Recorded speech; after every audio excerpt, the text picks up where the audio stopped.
Thank you for tuning into Glue Factory.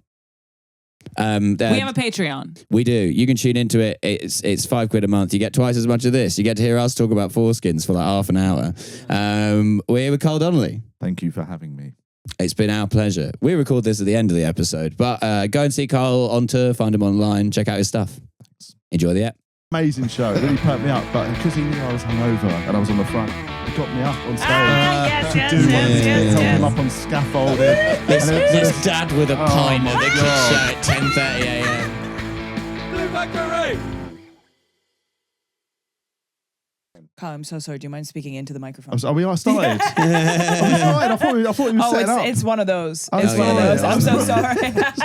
Oh gosh, you got to tell people you're starting. Imagine I was saying something horrendous about somebody, slagging off some comedian. Yeah, this is the Gotcha podcast. Yeah, we end careers. Imagine that we just talk for an hour and you're like, do you know, you could have used some white. Yeah. Some podcasts launch careers. This podcast ends them. That'd be good to do, wouldn't it? But no, so yeah, I'm not. It's weirdly. I think when I got offered the tickets about 10 days ago, I was desperate to go. And I was like, I'll do anything to get on my show. And the more I've seen people posting about going, I'm sort of like, do you know what? I won't be that upset. It's fine, if I don't. I'll live with it. What was it that started your change away from liking Oasis when you were younger, the shift in taste? I think musically, I was 12 when I bought their first single. And then by the time they were sort of... no longer 12. Yeah, by the time they were sort of, they had that mad 3-4 years where it was like... And like it was it was all tied up in cool Britannia, and it was the last period of time where the UK felt all right. When I mean all right, I mean save positive. the one day of the 2012 Olympics opening ceremony. Thank you very much. Do you know I was up here for the Olympics in 2012, and I was going through my marriage was failing, and I was living on my own about 2 minutes from here, and I was literally in the midst of like a full-on mental health crisis, and I think I was bordering on alcoholism. And the night, do you remember the magic sort of golden Saturday or Magic Monday or something? There was a day at the Olympics where the UK won so many golds. Yeah. And I remember finishing my show at the Courtyard. I had a terrible show because my head was gone. And I bought a bottle of wine from an off-licence, and I went home and I sat on my sofa on my own, drinking it from the bottle. And I turned the TV on just as Mo Farah was coming into the final turn to win his goal. And he came across and it was like, London 2012. I was just having the worst period of my life, set against the greatest period this country's ever been through. It was so bleak. It's one of the zoom out. It's one of the bleakest moments of my life. Oh my God, I'm Grimly so sorry. doing the Mobot while halfway through a bottle of Casiero del Diablo. Oh God, it was real bad. Oh man. But then that was probably a little bit peak, I suppose, in terms of but like since the 90s, that's why I think it's gone so big, Oasis, because I do think there is a bit of a malaise over the whole. Do you remember UK. Optimism? Yeah, and it was recession real indicator optimism. vibes. Yeah. But also, I will say, as a person with no skin in the game, given my accents and my origins, the Oasis Adidas collab, it's a drip. It's drip. Yeah. It looks cool. It looks cool. And Liam is a cool guy. Like he was always the cool one, isn't he? Like Noel might have been the musically, but no one liked Which Noel. one is the one who's always starting beef on Twitter with people? Liam. But in a funny way. He's not like Noel is actually the one who says really mean things about people in interviews. Liam's super and cool Liam is funny. and nice Okay. and chilled. But online he can just be a bit mad. Can you, and can this be an education for me as a foreigner? What originated the fight and why do they hate each other?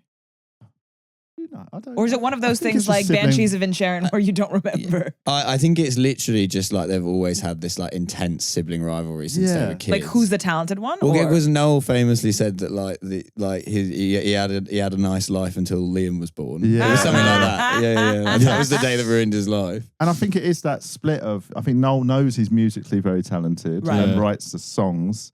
But he knows without Liam singing them, they are crap, basically. Because Liam's charisma, he's an amazing frontman. Okay, and I just think Noel has always known that he's a genius, but hasn't got the charm and the charisma that Liam has. Do you think you're a Liam or a Noel? This is a question for everybody. Well, either way, you're going to sound like the most arrogant person alive.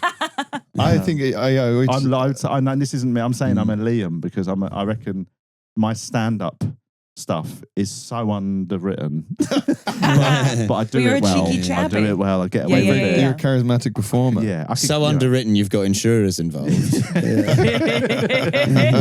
I've done shows at this festival that were at tops 20 minutes of top good material, but sold for an hour. 40 minutes of oi oi.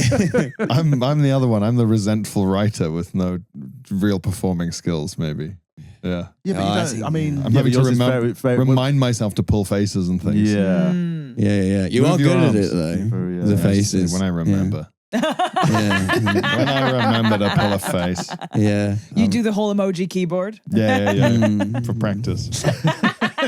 When he does this auto cue at the back with her facial expressions to do. And that's when I realized, Yeah.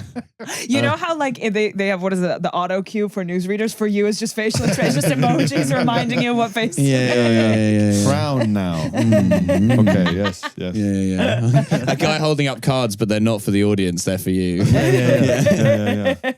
This bit works better when you raise your eyebrows. Right, yeah. And I feel like I'm doing it all manually, like a crank, like an old car window.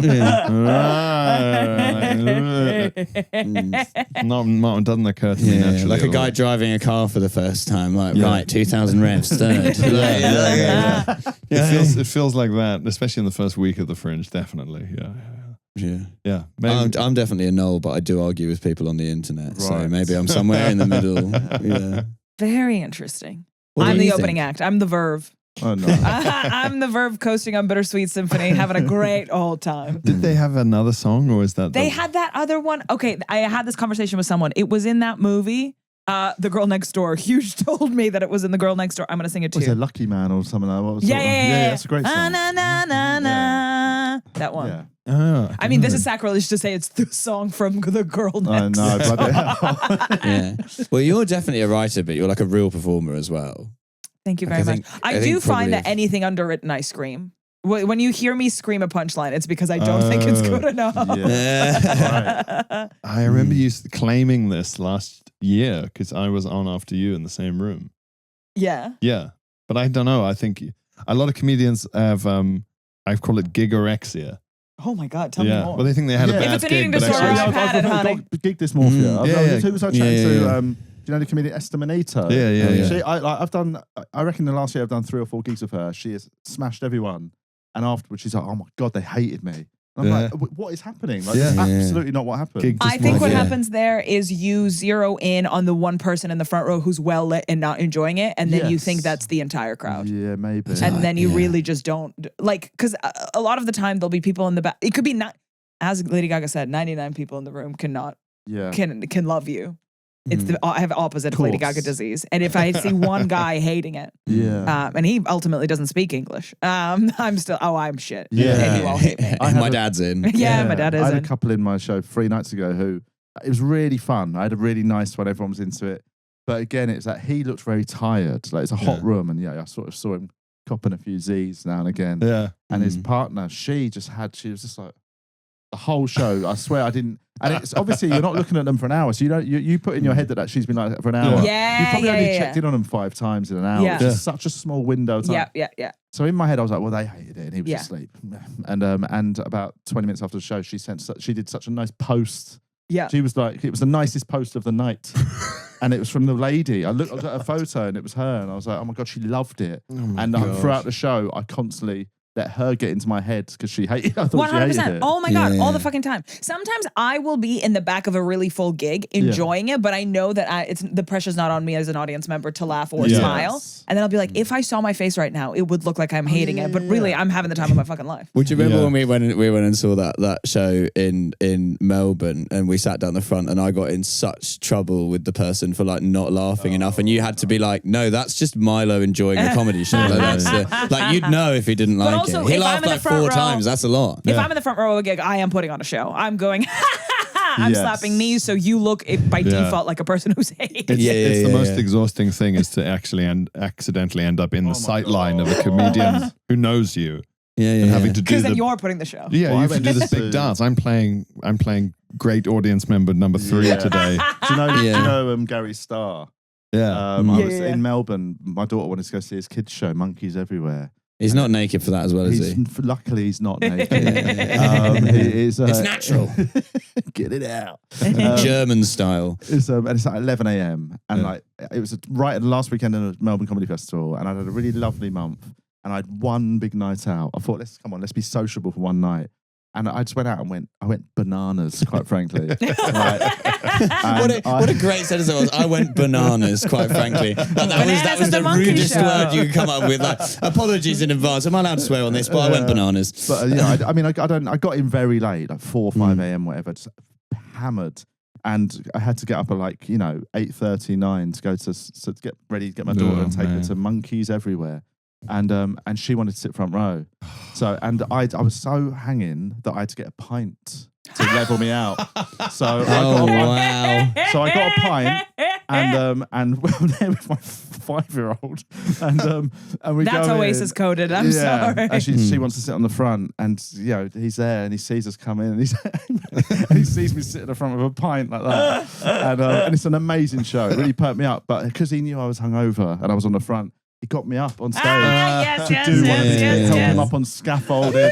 This dad with a pint at the kids show at 10:30 a.m.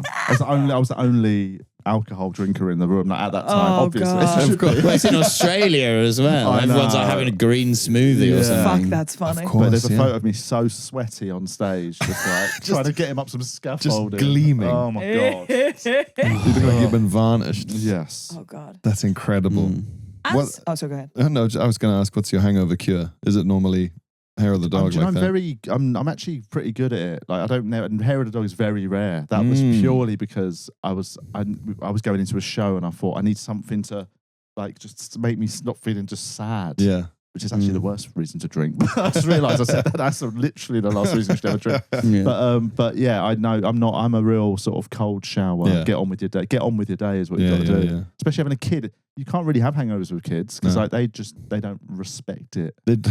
So they've never been hungover. They don't get it. Exactly. And actually that is good for you because they make you let's go to the playground. And the moment you actually start doing your day, it does pass so much quicker. That's what I've learned. That wallow in it is the right, Tommy. It's time for you to develop some empathy. So you're going to have 14 Jaeger bombs, and then we'll see how you feel in the morning. Then I'm going to take you to B&Q, the dad kid equivalent of a clown show. The bright lights.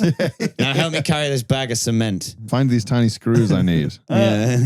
Under fluorescent lighting, yeah. Okay, so question for the group. I'm sorry, I'm the captain question here. Gary Starr does an adult show and a kids show. What is your kids show? Ooh, I think I do quite a good one. I think you do like a Horrible Histories thing. Yeah, maybe that would be good. I could sell it on an educational basis. Or like a Warhammer show. Wow. There'd be no kids there.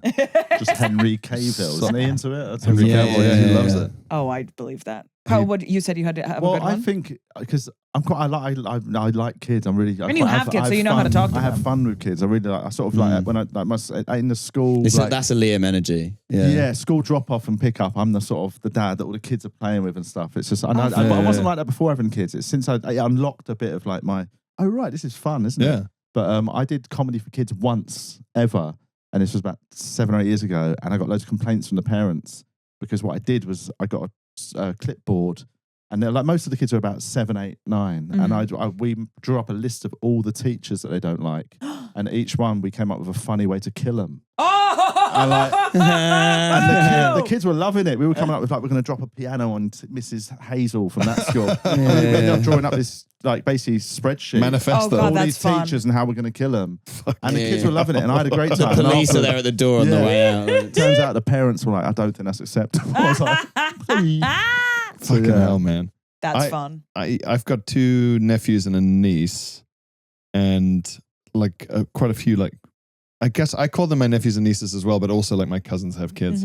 The way I have fun with them is by pretending to be incredibly serious and incredibly easily offended. Yeah, they love it. That's fun. Because they've never had the power to offend or upset a grown-up in their lives. Ooh, that's so fun. So when they say you have smelly bum eyes, if you react like you've been shot, you've never been more offended in your life. That's a good bit. They lose their minds. They love it. That's the guy in your ear going, frown now. Weirdly, when it's that situation, I find it really easy. It's something about doing it for adults that makes it. It's great. My daughter finds it really fun. She does something a bit crazy that she thinks she might get her like, what are you doing? Yeah. If I'd grab her by like arms and go like, are you out of your mind? Like, to shout it, and she finds it so funny. That is For a funny. second- That's such a good bit. for a second it looks like I'm angry, and then she realizes it's a bit, and they just love it.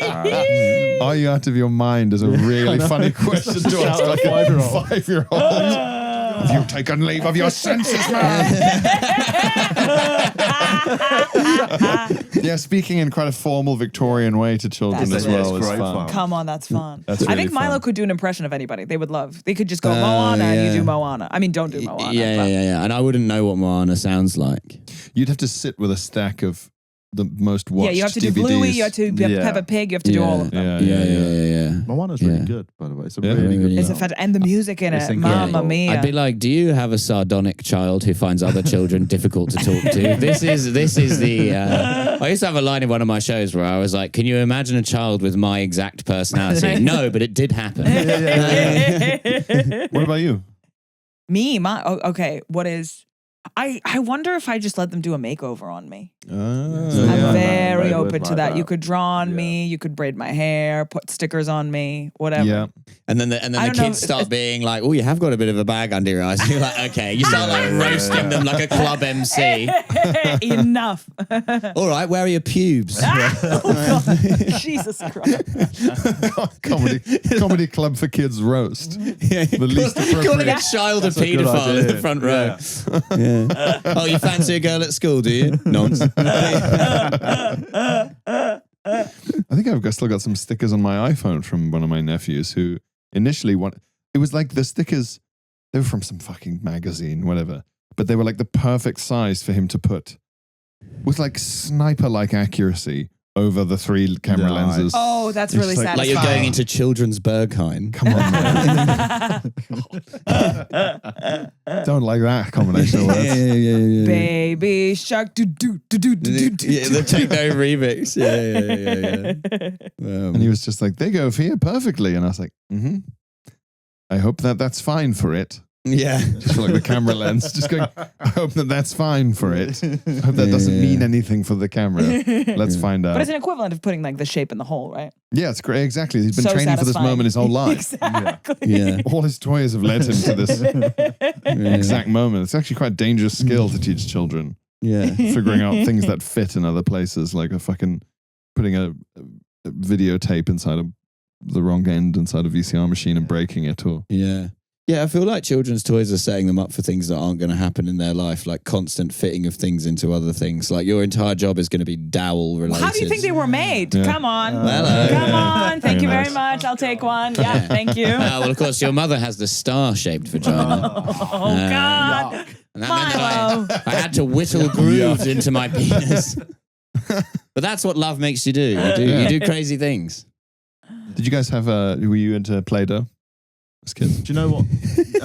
Yes. We would make our own Play-Doh. But you know what? Animal, Oh, like it's the dough, 70s. like actual It dough. is just coloured dough. It's cornflour dough or something. But yeah, the thing I don't like about Play-Doh, which is why I've now got my daughter back on the plasticine, which is worse for the environment, but it's reshapeable, isn't it? With Play-Doh, Yeah. you've got to put it away and cover it, keep it airtight, otherwise it gets hard. Yeah. Because plasticine is that's forever, That's mate. true. I remember But that. literally, it's going to be there when we're extinct. But, but yeah, like I got sick of Play-Doh because my daughter would just always she'd make something and we should not put it away. Yeah. The next morning it's like, well, that's all ruined. It's not It's like a sculpture now. It's like Pompeii now. Yeah. Just, Apparently, that is apparently it is salvageable.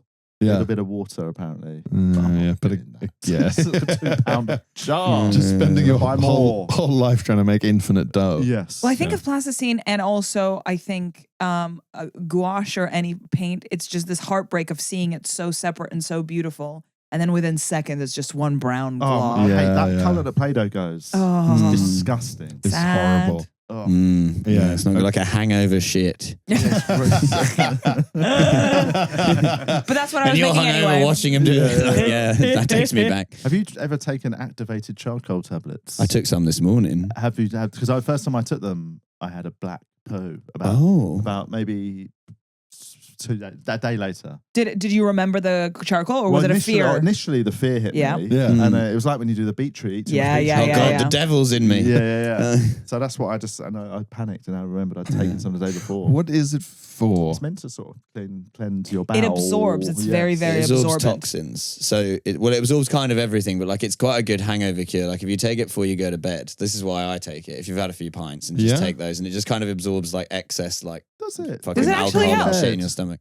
Yeah, they give it to you in like Asian countries for food poisoning. Yeah. It's like kind of like a sort of like, you know, local sort of over the counter medicine they give you for that. Yeah, it just I mean, I'm it doesn't Googling this. yeah, just sort of like it's like a very absorbent thing. It absorbs stuff in your stomach, so it can help to like settle your. So I tend to take them like before I go to bed and in the morning if I've been on the booze, and it helps like a bit, you know, like having a Powerade before bed helps a bit, like. Dude, because I always think if I'm drunk enough that I'm going to have a hangover, I'm not remembering to have a pre-bed ritual of health supplements. I don't have to be that drunk to have a hangover. Oh, right, I'm quite impressed that you do actually. Being I battered. know, I've always been. I cannot. I'm not one of these people that have a few pints and then feel anything the next day. I had 3 pints last night and I feel shite today. Yeah. Really? Yeah. Wow. Yeah. But being absolutely munted and doing a whole Patrick Bateman routine. Yeah. Off your face. Off your nut and you're suddenly lining up your activated charcoal. 1,000 press-ups. Electrolytes. Yeah. Trying to sort of push the activated charcoal into the kebab. This'll do it. Oh, yesterday we were getting oh my God, we were getting a wrap at like 1 a.m. and everybody else was obviously drunk, but me and my fiance, we were just out of a gig. And we know my fiance's voice. He has very, very low, very sexy voice and a very lush mustache. And he started getting hit on insanely, like intensely by an Irish man. And the guy was just like, your voice is incredible. You have to be an actor. Can I touch your mustache? It's so luscious. And we were just like, touch your okay. mustache? It was like touch your mustache, but like he was like really laying it on thing. It wasn't obvious that we were together. We were just standing together. So I was like, okay, shoot your shot. And you're quite drunk. Fine. He was like literally about to kiss him when the guy's girlfriend comes out and she's like, let's go. Oh, what? Bisexual men finding each other. It was a beautiful, beautiful scene. Wow. Yeah, it was stunning. Oasis does that to people, I guess. A luscious mustache. Did you see any of the Oasis people in town? Oh, yeah. Because I somehow They missed were it. the bucket hats. But I didn't, because I did my show, which finished at, and when I went to my show, it was too late. They'd all be there. Yeah. And then my show finished, and I went straight to do a late show near Bristow Square. And when that finished, I was just straight over the meadow. So I didn't see a single Oasis person. There's a lot of them. Well, you'll around. see them tonight, I guess. Well, also last night there was like the Edinburgh equivalent of Ascot was happening, but and the vibes are exactly the same. Where it's I saw like loads of people in really tight suits. Wait, what? It's like all the like banter legends dressed up tattoo? in 3-piece suits. Is it the tattoo? No, it's like it is horse racing, but it's like okay. out. It's like Musselburgh or somewhere. Is that what it was? Yeah, I thought it was yeah. like, because everyone I saw in like a suit and like evening wear or like a nice Yeah. dress, it was all like, they all look young enough that I thought, is this like some kind of sort of mass graduation day? No, it would be the race. Prom or some shit. Races and a bucket hang. Yeah, I felt when like you I have was the back races in the at south 6. of England, like people in 3-piece suits punching the fuck out of each other. Like it was, I was like, Have you ever been to horse racing? no. I've been twice, and it's horror. It's crap, Yeah. but it's quite. But there's fun. It was a big group, and it was a fun day out. Yeah. And I went to the Galway races in Ireland once with friends. We went on a weekend away in Ireland. And I'm not really a gambler, it's not. I just, now and again, I've done it a few times. I'm so bad at it that I'm like, I cannot have this as a problem. Yeah. But we went to the Galway races and we all put €10 in a thing, so it was like €100, and we just went up to them and went, can we this one to win, please, or something like that, each way, and it won, and we got back like €300. Yeah. And we thought, let's do it again, and we did it again, 300, whatever, 150 each way on this one, and it won, and we got 500. We went on a run where we ended up with a couple of €1,000. Fuck. And we went up and just went, right, all or nothing. Let's not pick each way. We'll do it on just pick a horse, that to win. And we went up and put it on a horse. And if it won, I think we would have got about €14,000. And we'd only started with 10 each. So there was no stake whatsoever in it. Yeah. And it was a 2-lap race. And after the end of the first lap, our one was literally last, and I think it was the second favourite, so that was, it shouldn't be there. So we were like, oh shit! And then it went on and it ended up with a photo finish. We didn't know if we'd won or not, but But in that last lap, we were like, Oh my God. It made me realise what, like, sort of gambling addicts have. Like that feeling they must have every day. Yeah, Like, you were like, this is watching Mo Farah with a bottle of wine. No, I know how we felt. But and then we ended up lost it by like a millimetre. Oh. But Oh it my genuinely was one of God. the most exciting things. I can see what like the appeal of the Fucking races. hell. If only that horse had had a septum piercing, you might have won 14 grand. If only it had been a bisexual horse. This horse works as a barista in its spare time because actually it's not very lucrative being a horse. That's what Norm MacDonald was a gambling He was a addict. gambling addict, yeah. He I had said- a friend who was. He said you don't do it for the feeling of winning or losing. You do it for the feeling like before the dice have stopped moving. Yeah, my mate, who That was one of my feeling. best friends, was a gambling Yeah. addict for years, and he's now totally off it. Now he lives in a Buddhist monastery now. Oh, is this No, it's not. I know two friends who've done it. So we all had Wow. some issues. Back Wait, in who was the day. person you were talking about? We'll bleep it out. Well, no, there was a comedian called Oh, who okay. then went off. He gave up comedy and went to live in a Japanese monastery. He's one of my best Bleep friends. this out. And we sort of lived together Okay. on that. And now he's actually now back, sort of doing a bit of. Is it? He's just spent a year in Goulier. He came out of a monastery and went to Oh, Goulier. sad to see wow. someone relapse. That's always a shame. But my other friend, he now lives in a monastery in Wales, weirdly, not Yeah. Japanese. But he always told me about his gambling addiction, where it wasn't the sort of the winning. The most exciting thing for him was having lost everything, and he had to win to be able to essentially pay his bills. Yeah. He was like, when I got that one, that was the most exciting one. Yeah. This is literally, if this one doesn't come in, I'm ruined. Yeah. And it was just like That's that. like autoerotic asphyxiation. It is, yeah, It's yeah. coming or death. Yes. Yeah. Damn. Fucking hell. Yeah. Yeah. Buddhist monastery in Wales is very funny. I know, they do get around that. Terrible the sake of samsara, isn't it? Come back as a sheep or a whelk. Only Welsh things. Yeah, I don't know. I guess a whelk is just anywhere, but a sheep, Yeah. does feel quite Welsh It's a in whelk. character. That's like a It's like muscle. It's like a little shellfish, isn't it? Oh, What did you Yeah. think it was? not to be confused with an elk. I thought maybe like a woman No. elk. Oh, if I Female elk. listed A you whelk. all the shellfish that you only get specifically in the UK, you will think I'm winding you up. Yeah. Whelks, cockles, winkles. Yeah. You can get a box of cockles and winkles. One box of cockles and winkles, please. It's easy to see where the Americans get the wrong idea from about like the way British people talk. Yes. Yeah. Cockles and winkles is like something a Texas. Marinier. Yeah. Yeah, A Texas person would make up to make fun of how English people sound to them. Well, it does sound like one of our comedy double acts from the 70s.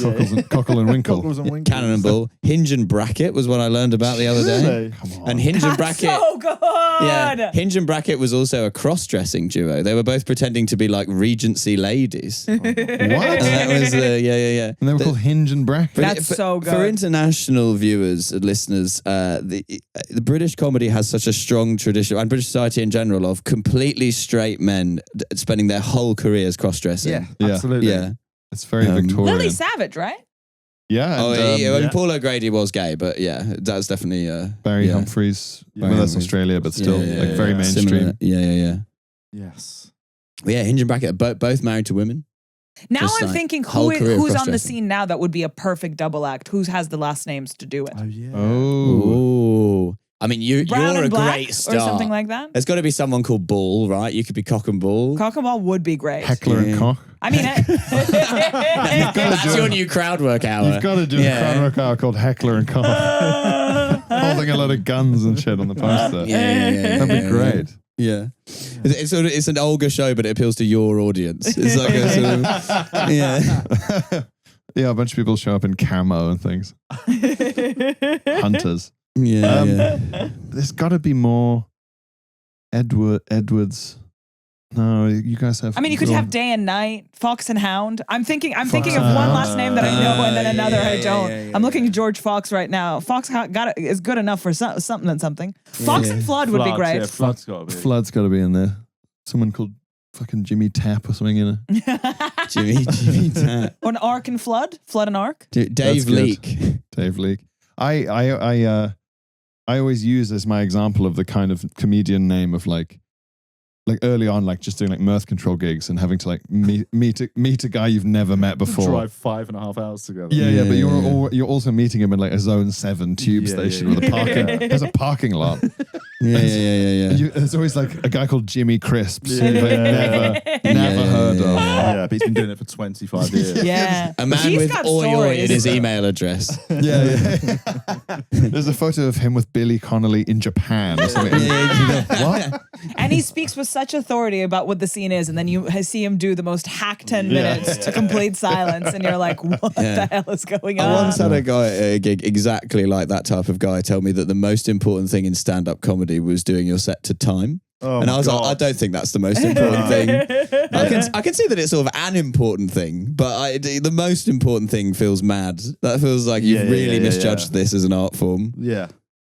So I was really talking to a friend earlier on about that thing of that, the sort of the slight miseries, the ones that are still slightly knocking about. No judgment on anyone, but like the ones that did amazingly in the 90s, but without television, because obviously there was that healthy club thing in the UK. Yeah. So they all just like bought houses in Zone 2. They've got a 3-story townhouse because they just did jonglers every weekend. Crazy. Doing cocaine in a comedy store toilet. But now they moan about in there out of crowd. They can moan about all the newer wave. It's like newer wave could be on TV 5 times a week and still not be able to buy a house. The way money's gone, and like it's just they just have such weird priorities, don't they? What would you if you're sitting in like a fully paid off Zone 2 townhouse and you still feel like you have to go and gig? Just you have to get a new thing that you do. Yeah. Sell up, mate. You don't need that.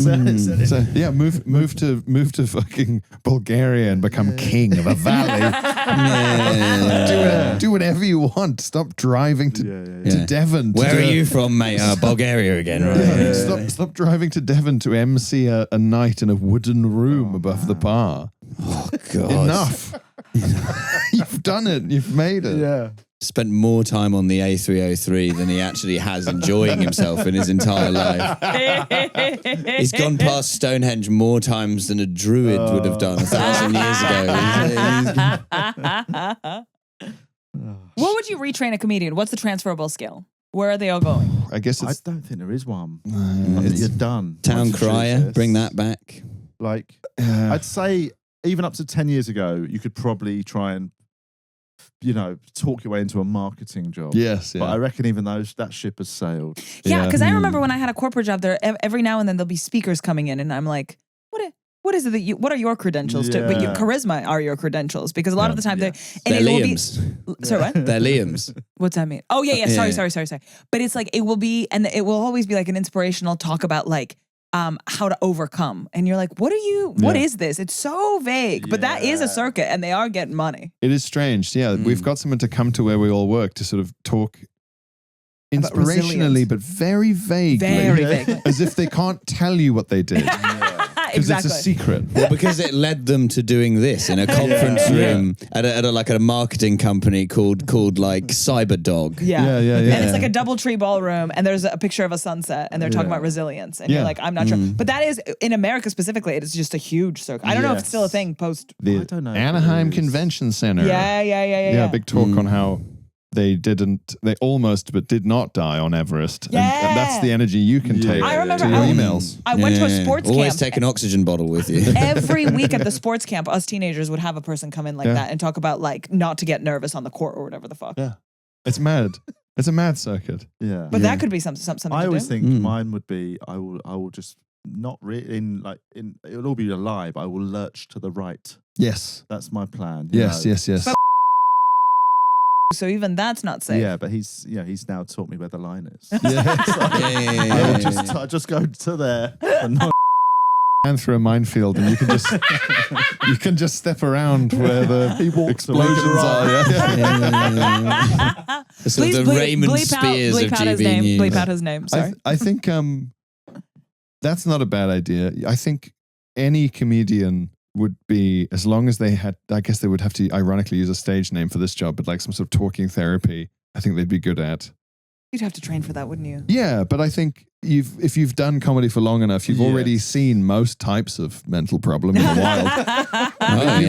You could literally say to almost anyone, "No, I knew a guy with the same situation." That's Jimmy Crisp's disease. Jimmy Crisp had this problem with his family and his upbringing. Absolutely, he believes the Crisps are talking to him. Yeah. This used to be his act. Yeah. Crisp and Packet. There's a double act.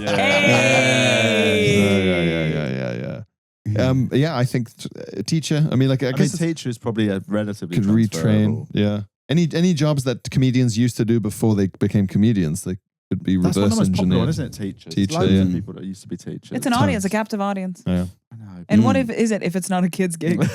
Yeah, and they will heckle you. Oh boy. Yeah. Years of road hardened skills being brought down on a year 7 class. Oh man. Oh God. Yeah. Jimmy Crisp's absolutely slamming some fucking 11-year-old to the point where they have to move schools. They're all just laughing at him and just like making him cry. We used to try and make teachers cry at Yeah. school. So we were so rough. Oh, But now it's impossible because of ChatGPT and phones and stuff. Now you're fucked. Now it's absolutely impossible to teach. Yeah. It's funny the making the teacher cry thing, because I remember seeing teachers cry at school sometimes, but it would always be at a moment where you're like, surely this can't be what's provoked this. But yeah, obviously you can't. It's that thing, we never know what's going on in Yeah. there. Like, we don't give a Yeah. shit. We're just like, we're going to mess them up. As like a substitute teacher was like, Yeah. yeah, we love it. I had this idiot mate at school, James, and he like we had this geography teacher who was like, she was sort of quite like, she taught RE as well. And she was one of those teachers who was like really on the scam, like, you know, RE and geography, what a combination of like, I know nothing. Like, you know, just like, but she was really strict and So like what quite is RE? severe. Oh, religious, so like religious shit. studies or whatever. Did all schools get that? Yeah, I think it's compulsory till you're like 13 or 14. In any school? Yeah. Like a state school? But they teach you about all religions. Okay. It's like you do like, you know, Islam, Hinduism, I whatever. went to all like. Catholic schools. They did not cover much of the other ones. Yeah. Okay, They really yeah. stuck with it. That's sort of like a footnote. Yeah. There was this other And guy. also some of these other lies. But yeah, and so she had this funny combination of like, you know, as a kid, even then you have like these sort of like dog-like instincts for like which teachers actually know what they're talking about and which ones are just kind of coasting through life. And she was definitely that, but she was quite strict and severe, which made her a bit dislikable. Yes. Because it's like, come on, we know you're fucking about as well. Let's not don't lord it over us. Yeah. And yeah, one day she's being particularly annoying, and one of my mates thinks it will be funny to. He stands up, and you know that cardboard like corrugated tape they used to put around the edge of the display boards that's like wavy and like sort of textured. Oh yeah. Oh yeah. He made himself a crown out of this, and then he began goose stepping up and down the classroom while she's trying to talk, saying, "I'm the King of England." And then she said, no. and then she said, "James, stop that." And then he went, "Touch me." And then she sent him out of the classroom, and he went, "I'll see you in court," and slammed the door. And then she just burst into tears. And I was like, but it's such a funny thing to cry at because it's so absurd. Like if you'd have been like yelling insults at her or something, I'd have understood it, but it was just so ridiculous. I know, yeah. And like it was like total I want to nonsense. burst into tears. Fucking hell. Yeah. Oh man, that's I'm the King of England. Yeah. Touch funny. me. Yeah, Touch me. It's a funny thing to say. Yeah. Those are two funny things to say. Born of the level of intense boredom only children are capable of, I think. oh my god. Yeah. Boredom's so Yeah. thick that there's a physical weight is what makes you make a crown from cardboard and dance around the fucking... Do they give teachers like training about how to do this? Because you can't like reasonably reason with the King of England. Touch me. I'll You see just you have in to court. say, just go out, leave. Well, yeah, I Go don't and really leave. know. That's the retraining for comedians. We're teaching teachers how to hold a room. Yeah. We're not actually doing the Yeah. So you're teaching. not supposed to engage a friend of mine's a teacher and you just say, all right, go to the fucking isolation room. Isolation room. Yeah, they say it's like a kind Solitary. of constant rolling detention thing they have. Okay. Go to the black site. Yeah. The school wet work team You go comes to the- in, puts a black sack over his head and drags him out. Yeah. Plastic cuffs. Like. Yeah. They all get sawed.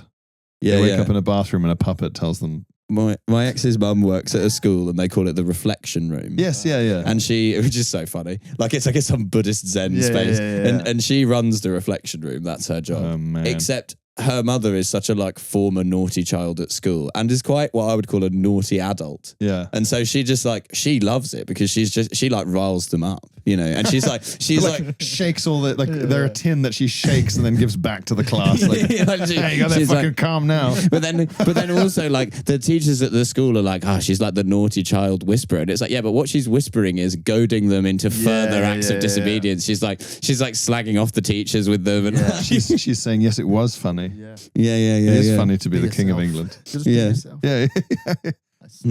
Use something sturdier for the crown next time. Yeah. But no, they send them out into some kind of rolling sit on your own thing. I got suspended from school once. Did you? I got suspended a few times actually, but mostly it was for vandalism. I used to I used to have an angry streak. Yeah. But I once got suspended. The funniest one that I got suspended was on St. Patrick's Day. Because my parents were Irish, and I used to be really sort of, at that point I was a bit of a, a sort of Irish, what would you say? I would say I was quite pro a republic, vocally. And I went to school on St. Patrick's Day with a massive rosette St. Patrick's Day badge. It was ungodly how big it was. It's like I won a raffle. And I walked in. Best in show. Monster raving loony party. And there was this deputy head I didn't get on with, and he was horrible. His name's Mr. Graham. He later found out he was a paedophile and he killed himself.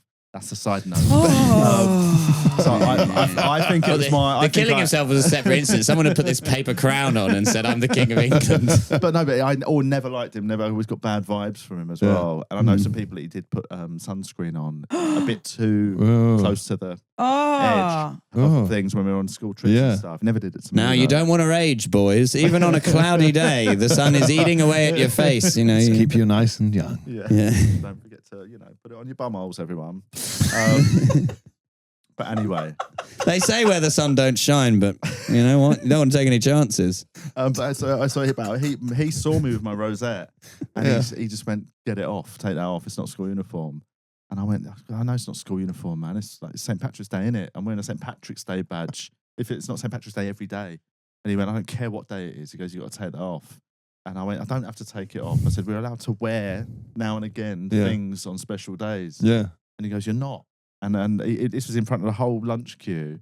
And I just went, he goes, "It's not school uniform." And I just absolutely done him. Because I just went, "A Poppy's school uniform," like that. And you could hear the whole line go, Yeah. Where's your fucking St. Patrick's Day rosette? So he just had to he couldn't back down though, could he? Yeah. So he just went, "Forget." And I got suspended for 4 days. Yeah. But it was the best. I've never walked away from a teacher so That's sick, I though. left him in That's tatters so in front of everyone. I inhabited this space at school where I was absolutely not one of the cool kids. I was sort of like, sort of probably like, bottom 40% popularity wise. But I was like, but then they were like below me were the kids who were bullied a lot. Yeah. Because I both would like know when to keep my mouth shut. And also like, if they started on me, I would just fight them. And I didn't care if I lost. I would be like, "I will not make this easy for you." And then eventually they're like, "Oh, this is easier kids to bully." You're gonna hurt your hands. We'll pick on the really pathetic ones. That did actually hurt a bit. Like, okay. And then I remember like some of the kids, I'd be like, "Shut up, man! Shut up!" They're like, it's like watching an idiot talk to the cops. Yeah. And it's like they're not your friend. They're asking you these questions because they're cross-examining these bullyable kids like a QC. Now I refer you back to what you said earlier. Like bullies never ask a question they don't already know the answer to. So you do want to bum your dad? Could you read back this message from MSN Messenger that you sent last night? And you're like, did you or did you not say? Idiot talking to the cops is exactly right. You'd watch that with that sinking feeling as they try to engage, in good faith with someone who is completely fucking out to get them. Yeah. Oh, it's awful. The best though, getting one over on the bullies I ever heard was a mate of mine who went to school in the US, and he said that like one time when he was like 13, a bunch of his like school bullies, they like posed as like a girl on like AIM Instant Messenger, and then they were like flirting with him or whatever, and he's like a horny 13-year-old boy, so he's like flirting back or whatever, and then eventually they're like, "Ha ha ha, it's us three, the school bullies, and you're gay." And then he went, "Well, hang on a minute. Aren't you 3 boys pretending to be a girl online so you can sext with another boy? Doesn't that make you gay?" And then he was like, and then they logged off and never logged in again.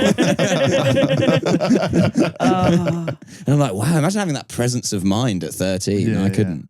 Zen like calm. Like judo, using the bullying momentum against itself. Yeah. A perfect hip throw, like just as they're charging at you. Yeah. Yeah. Oh, it's like my favorite story of. I mean, I told it in one of my hours, so I apologize for quoting myself. But a guy, me and my gay friend were talking to a bunch of straight guys about whether they'd be tops or bottoms. Oh, this is such a good story. I just fucking love it, and obviously all the straight guys were like, "We'd be tops because we fuck. We have boners and we fuck, so we're tops." And then the one guy went, "I'd be a bottom," and everyone's like, "You're gay," and he goes, "Because I wouldn't get hard for a man." Oh. One of the most satisfying things. It's the true grail. A humble carpenter's bumming. Jesus was a humble man. He would have douched and bottomed for all of the 5,000. He would have gotten on all fours and let every man there bum him because they had no one to bum of their own. That's like one of those stories that one of the inspirational speakers would tell. And that's what I said. One of those parables you'd hear at school. Yeah. Yeah.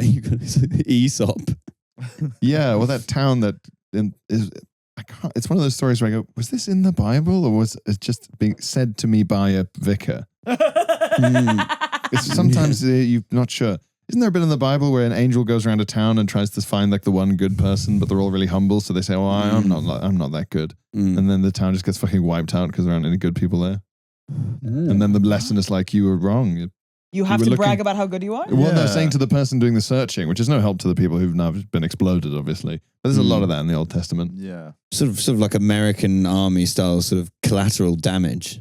Well, there's been an operational failure here. Oh, well, moving on. Which is like a lesson where the people who come off worst are the people who helped you learn it. You go, that's not fair. Yeah. That doesn't seem right. The person who failed the lesson should be fucking punished. Yeah. So the angel getting a presidential pardon. He's not being sent to The Hague. There must be easier ways to teach him about humility. It's also so funny to be like, well, there's no good people here. Time to genocide them. Yeah. But that's the moral thing to do. Right, maybe you could just tell them what they did wrong. Yeah. Sinful town. No, just say, I don't know. Just stick your head down and go, stop it. What would happen if God's head appeared from the clouds above the UK and he just shouted, stop it? Stop it. Didn't say what? Yeah. And everyone's going, everyone freeze till we figure out. Whatever, everyone would take it differently because whatever you'd be doing at that point. You know what I mean? So if you were eating a burger, you'd be like, oh, right, okay, got to go vegan. Where his head. One guy would knock him one out. One guy is praying. Yeah. And he's like, God's just like, not this fucking guy again. Guy's blowing up my phone. This guy mowing the lawn like, bad to... Incorrect. Okay, all right. Very difficult to tell, like decades of debate about where he was looking when he said it. Yeah. He's definitely around the Midlands. A doctor resuscitating a child. Oh, God. That's what God wants. Because he's mine now. like Gru. I wouldn't like it if God's voice went like that. No. Suddenly went, man. This guy's more unreasonable than we thought even. If God appeared over the Edinburgh Fringe and said, stop it, I think we'd be like, fair enough. I think so many people would be like, Yeah. All the comedians are like, whose bit is that? Yeah. I came up with an idea years ago where they should do the Edinburgh Fringe like a golf tournament. Where after every week you cut about 30% of the shows. Shit. And it just ends with the shows that have been really like that's great. nailing it. So everyone else actually, you've had a lovely 2 weeks and you can go home now. Or lovely 3 weeks. Like, first week you might have a good week, but you weren't in the top 10%. So actually, like, don't worry about it. You go home. You don't have to charge your way through. Yeah. Whereas obviously the ones that are feeling there in the leader, the top group. Yeah. Week one with bins full of the worst Microsoft Paint flyers you've ever seen. Oh man. Do you know what? That will never end. I still see some posters up here that I'm like, you cannot have Comic Sans on something these days. But equally, don't you feel like that's a necessary thing? Because we can't all be polished. We can't all be Vogue covers. Surely AI must be able to. I don't know if it can, but I'm sure AI must be able to knock up a better poster than. And the other fonts are free. They're not hidden. It's definitely a design choice. It's a to be like, choice. this should Yeah. look bad. Yeah. Like But this you know how? papyrus. Okay, so I feel like I've mentioned this before on the podcast, where it's like when you get a clearly scam email, it has to look like a scam because it's targeting people who are vulnerable and gullible. So a shit comedy show has to look Exactly. That's what I'm trying to say. For trading standards They're reasons. intending. Do they're you like inten- shit things? The stupidest people at the Fringe to come in. So people are like, "Sorry, I've not got long, mate. I've got a parcel to pick up from Royal Mail. I met this lovely Nigerian chap earlier. I've been very generous with the bucket. I'm going to make £1 million this afternoon. My show's not really quite ready, so I need audiences with low standards. So I'm going to leave a white line around where I've cut myself out from a different photo that's also not in focus. Yeah. Very obviously different lighting from the background. Yes, exactly. I'm going to be almost backlit in my own image. Yeah, and Well, I'm there's going to nothing only put worse- the poster up in Costa. There's nothing worse than going to a show with a fantastic poster and a terrible show. That's true. Yeah, you don't want to oversell it, I suppose. It That's has to. true. It has to be reflective of the quality of the show. Yeah. Yeah. Yeah. It is strange when you see like these huge walls of posters and they're all so like interestingly designed and different looking. And then when you realize that, maybe with a couple of exceptions of this, like a clown or a sketch show or whatever, you go, no, it's all stand-up. But it doesn't all look like stand-up. No. It looks like a huge buffet of hundreds Well, yeah, of different there's types no of show. Yeah, that's so shape. true. So you go, well, that's some kind of like a sexy singer. And that's a kind of juggling man. And that's I guess a stunt man. And you go, no, it's all spoken word. Yeah. It just has to look interesting. It has to And look then different. none of them are as hot as they look. No, it's like pick and mix. No. You see all these colors and like, oh, these ones are strings and this is a little ball. And you go, Yeah. oh, it's sugar. It's sugar. So when you get a Netflix documentary about a historical thing and they've made everyone unreasonably hot, that's what the poster artists are doing. Yeah, just fucking glow in the dark teeth on George Do Washington. you know what you don't Yeah. see much of now? Yeah. I think you might. I don't know if I've seen even one this festival. Is the old classic comedian holding a microphone on a poster. Yeah, Which I used to like. Yeah. That was even 15 years ago. That looked so shit. Yeah. Do you know what I mean? It's like Yeah, that. they're really not doing that And anymore. no one's doing it. Oh, Not yeah. even like there. You think there would always. Yeah, There'd yeah. always be a few. Like, guys that have just started out, they're 55. Yeah. It's sort of a slight midlife crisis. They might. Yeah. I'm not saying they might not end up great, but like they've done 2 open spots and they're like, I'm just going to do the Fringe, Yeah. and they just do a month in the weirdest. My venue's in Leith. You're like, Yeah, "All yeah, right, yeah, mate." yeah, yeah, yeah. And they're just posting Yeah. them like They've got- finally doing it. You know what I mean? They've got a free Fringe venue that's like a bird center or something. Like, what? Yeah. Yeah. They turn the sort of induction hall in the bird center. Being heckled by a parakeet. Do you know when you sometimes you have that? Have you ever had that when you meet a newer actor and they say they're going to the Fringe? Yeah. And you're like, oh, where are you doing it? And they don't know much about the Fringe, and they say, I'm doing a venue, and they just say where it is, and you're like, oh, good luck with it. And in your head, you're like, you're gonna have the worst month. Yeah. You don't have the heart to tell them. Oh, like, I'm in the butterfly tent. I'm in the St. Andrew's Church Cafe and Function Center. Oh, no.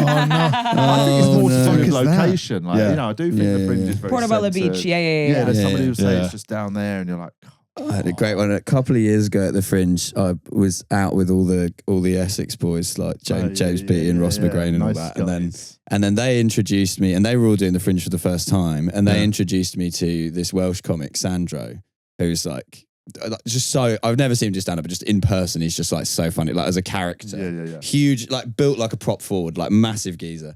And then he was doing PBH for the first time, and he's going. Right, but what's going on with this free Fringe then, right? So I went down to where the venue was, right, and it's a pub, right? So I go in there, I talk to the public, and I say, well, let's have a look at this room then. Takes me to this room, bloody peculiar room it is, right? It's like no windows, tiny little cupboard, right? And I go to the bloke, I'm like, what do you normally use this room for then? He goes, oh, I don't go in there, there's asbestos in there. And I was like, there's ever been a better summary of the free Fringe than that. yes.